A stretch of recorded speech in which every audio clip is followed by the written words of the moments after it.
Saya Megang Reni dari kelas A1 Malam, NIM 2111143. Saya di sini menjelaskan tentang pengawasan. Pengertian pengawasan sebagai salah satu fungsi manajemen organik. Manajemen pengawasan mempunyai nilai yang sama dengan fungsi lainnya. Pengawasan dilakukan untuk menjamin dan menjaga agar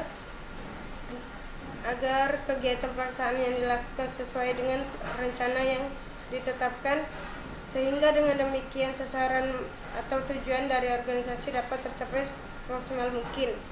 Dengan kata lain, pengawasan berfungsi sebagai salah satu alat pencegah dari kemungkinan terjadi mismona segmen.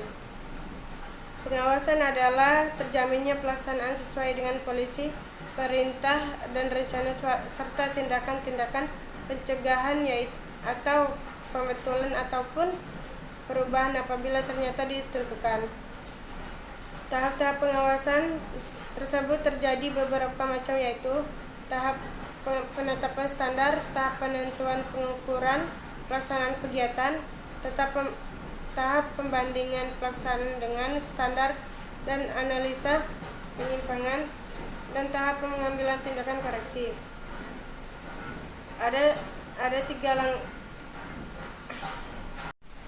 tiga langkah-langkah pengawasan menurut Kadarman, yaitu A. Menetapkan standar, B. Mengukur kinerja, C. Memperbaiki penyimpangan.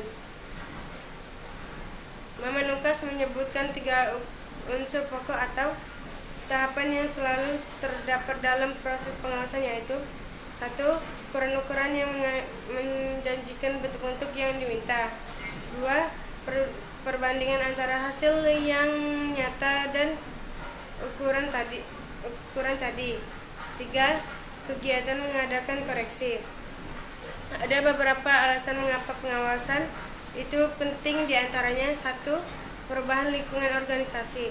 2. Peningkatan kompleksi organisasi. 3. Meminimalisasikan tinggi kesalahannya. 2.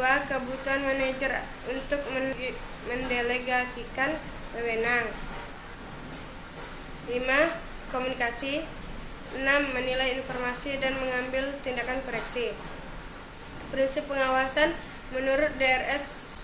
Sulamoen Soeharjo, MPA, dalam bukunya Pengawasan Umum, bahwa pelaksanaan pengawasan memperhatikan beberapa prinsip, antara lain sebagai berikut. 1. Objektif dan menghasilkan fakta. 2. Berpangkal tolak dari keputusan pemimpin. 3. Berpreventif, bukan tujuan tetapi sarana. 5. Passion. 6. Apa yang salah. 7. Membimbing dan mendidikan. Prinsip dan sistem pengawasan. 1.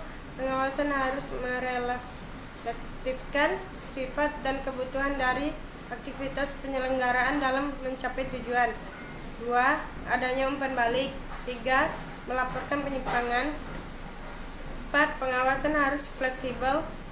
5. Pengawasan harus merefleksikan pola dari organisasi. 6. Ongkos pengawasan harus ekonomis.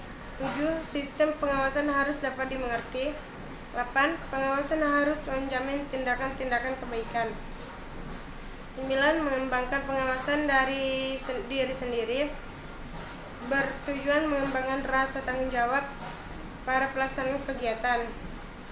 10. Mengembangkan pengawasan secara pribadi dan pemimpinan.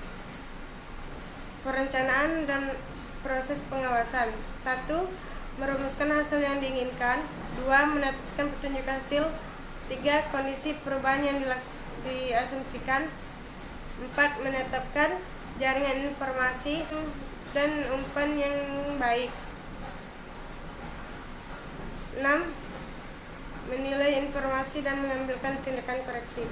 Sekian penjelasan dari saya. Assalamualaikum warahmatullahi wabarakatuh.